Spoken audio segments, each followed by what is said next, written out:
It's Sandy Wyllie. Welcome to my mental health channel, 50 Shades of Black and White, where I wipe away the stigma of mental illness by talking about my own personal experiences as a patient with borderline personality disorder. I talk about post-traumatic stress disorder, which I also have, OCD, narcissism,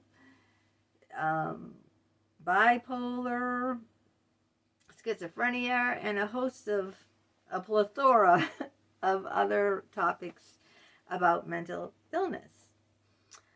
I only ask you one favor, please, to be kind in the comments, be kind to me, be kind to other people who comment, and be kind to yourself. Be kind and respectful. I will not accept anything less than that. We can disagree. We don't have to have the same opinions because that's what makes the world, variety, is the spice of life. But we need to agree to disagree respectfully. If you like what you see, please give it a thumbs up. If you're new to my channel, welcome. And please, if you haven't already, subscribe. It's 100% free. I just want to remind you of another thing in case you haven't seen these videos, that I come on as a non-professional. I am not a therapist in any way, shape, or form. I don't play one on TV either. Just kidding. I don't have a psychology degree. So you are not like other stations, other YouTube channels.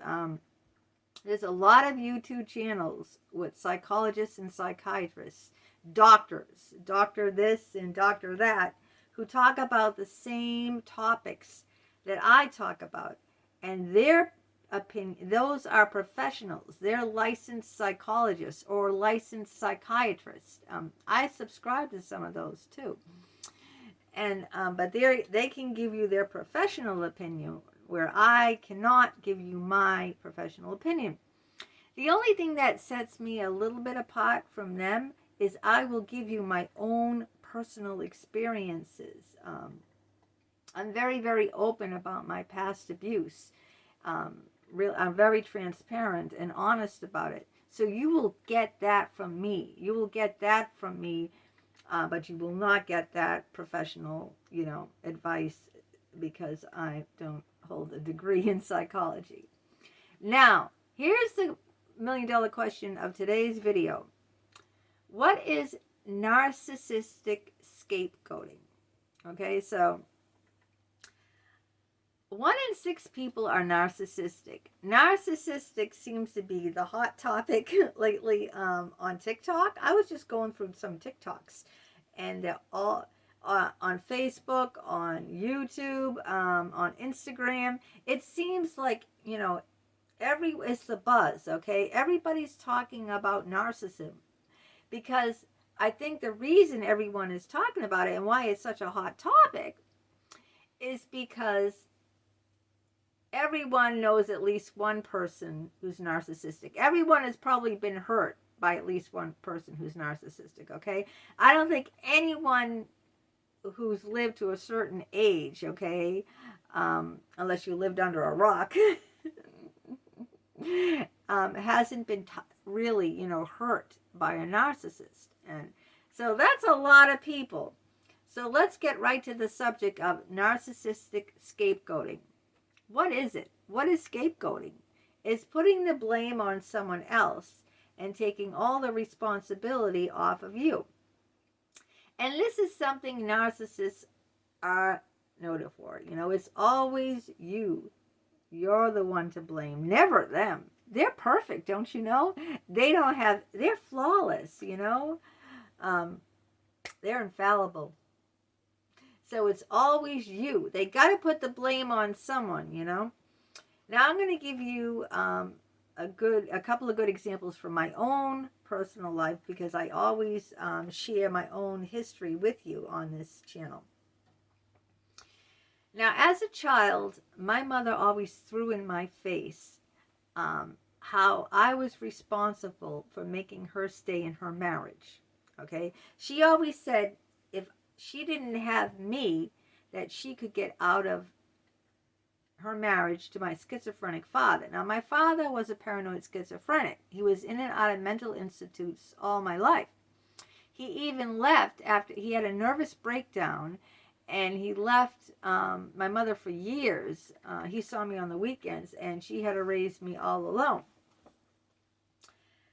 And she always blamed me that, I was the reason that she had to stay in that marriage. It was all my fault. If she didn't have me, she'd have a wonderful life, That's narcissistic scapegoating. And my mother was. She was one of the top narcissists that I've ever known, really. And I'm 58, and I've known quite a few. And she was high ranking, way up there on the scales of narcissism. Look at all the single women who raise children out there. They don't stay with men. They don't stay in marriages they don't want to be in, okay? So that was a lame excuse.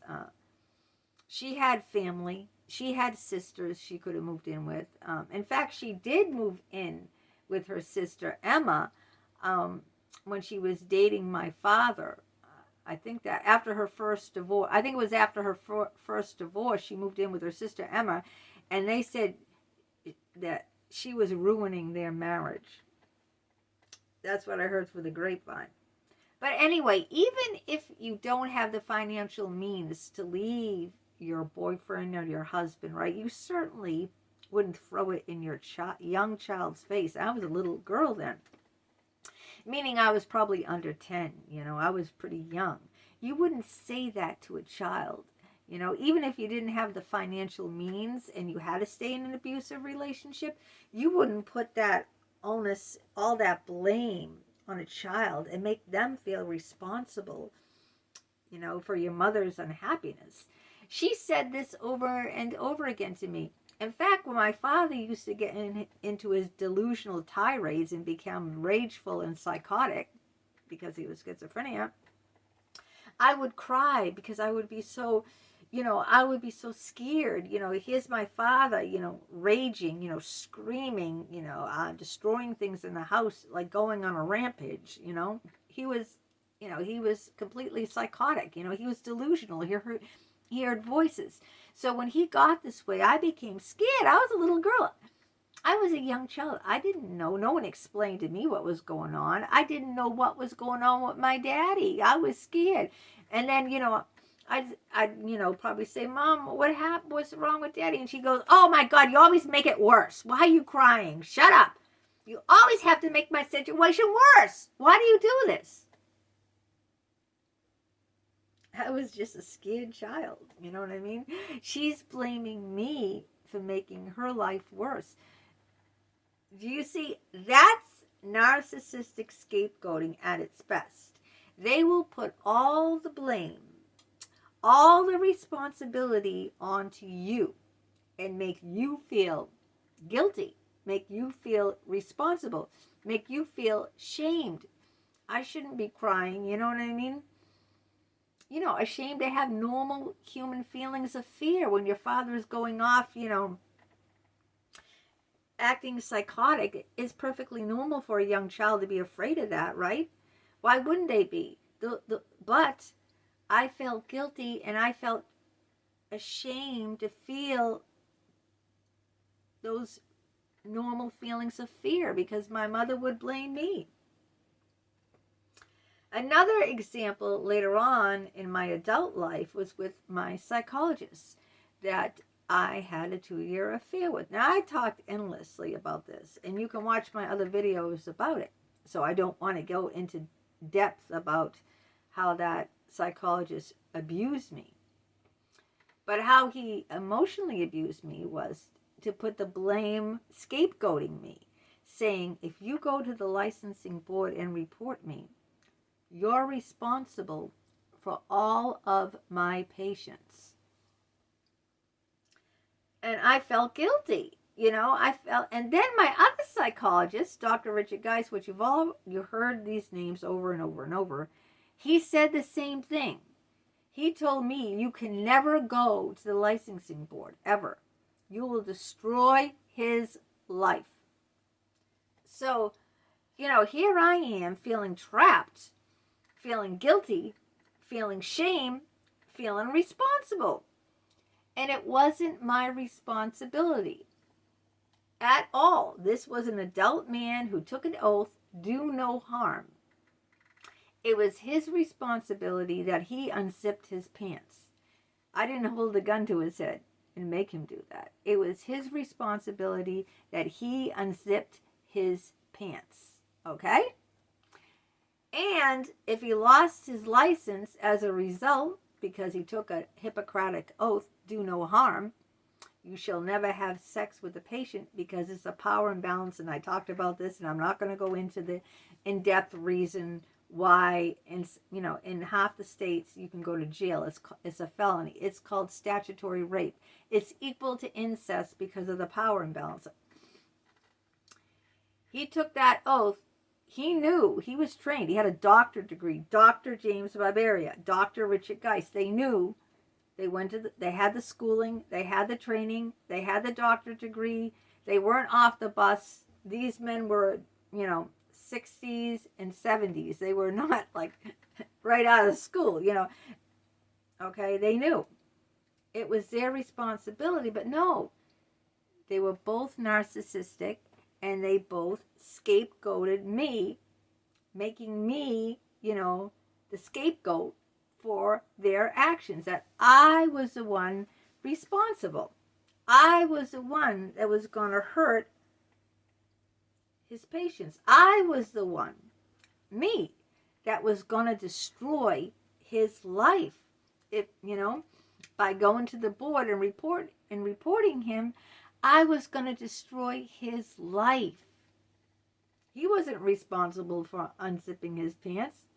Not at all. He had no responsibility. So you see, and I'm sure everyone who has watched this video, who's over the age of 30 or 40, has been scapegoated by a narcissist at some point in your life. Whether it's in your family, with your parents or your siblings or your friends, or it could be on the job, at work. I'm sure that, if you lived a certain amount of years, that you have, gone through this too. So how can we, we can't undo our childhood, but how can I, going forward, learn from this and not, be scapegoated again? I think by talking about this in these videos, it's been very helpful, because I can highlight, the things that I've gone through, and then I can see it more clearly, and other people can see it clearly too, that are a good parent, a caring, loving parent would never blame the child for anything. They wouldn't blame the child for their marriage. They wouldn't blame the child for their husband's actions, or the fact that they're trapped in the marriage, or anything like that. And a good psychologist would never have sex with their patient, obviously. And if Dr. Richard Geist was a good psychologist, he would never encourage me to have sex with Jim, another psychologist. And he would never tell me that I can't stand up for myself. He would never discourage me from feeling empowered. That's how doing these videos makes me feel empowered, because I'm letting other people know, I'm showing other people examples of what this is and what this does to you. It does irreparable damage. Even now, I have, insomnia. I have post-traumatic stress disorder. I have severe anxiety attacks. I still drink 2 glasses of wine every night. I used to drink 5 glasses of vodka, 5 vodka drinks, not whole glasses. But I mean, I'm still obviously, and this has been years since this, he died, Dr. James Barbaria died in 2017. And I haven't seen Dr. Richard Geist in almost 3 years, So this isn't something that happened just yesterday. this sticks with you, The damage that narcissists do when, really stick. It sticks with you. So please don't let anyone hold you responsible for their actions. Don't allow them to make you feel guilty, or shamed or quiet. That you have to remain quiet. And a lot of this happens with sexual abuse too. The child who was sexually abused by their dad might not want to tell the mom, because the mom, if the mother is narcissistic, she'll say that, well, first of all, she might even just deny it and say, you're making that up. It happens. Or, just as bad is that, what did you do, You probably brought that on. You were acting seductive, or you were doing this, or, you encouraged it. Really? Do you see when you're a child, you can't understand that you're being scapegoated, that they're sick, narcissistic parents doing this to you. But when you're older, hopefully you can take a step back and go, whoa, wait a minute here. You're blaming me. And narcissists will scapegoat all the time. They will do that to you, If, God forbid, something happened and you were sexually assaulted, they'll say, what were you wearing that night? Huh? Why'd you go out like that? Why'd you go out at all? You should have been home, Why did you go out? Huh? It's your fault. You went out. You went out dressed like a tramp. You went out. You see, they will always, always blame the victim. They will always do that. So please, don't let, if you're an adult and you still have a parent doing that to you, because many adult children in their 30s, 40s, even in their 50s, still let their, and they're adults, still let their parents scapegoat them. Break away from that. You don't owe, I think I said this in the last video, anyone anything, okay? If they are toxic to you, break away from them. You don't owe another adult, unless it's your underage child. And even then, I wouldn't take any crap, okay? If that child is mentally incapacitated, there are things you can do. You don't owe anyone anything. Don't let anyone shame blame you, okay? Don't let anyone quiet you or, take away your voice.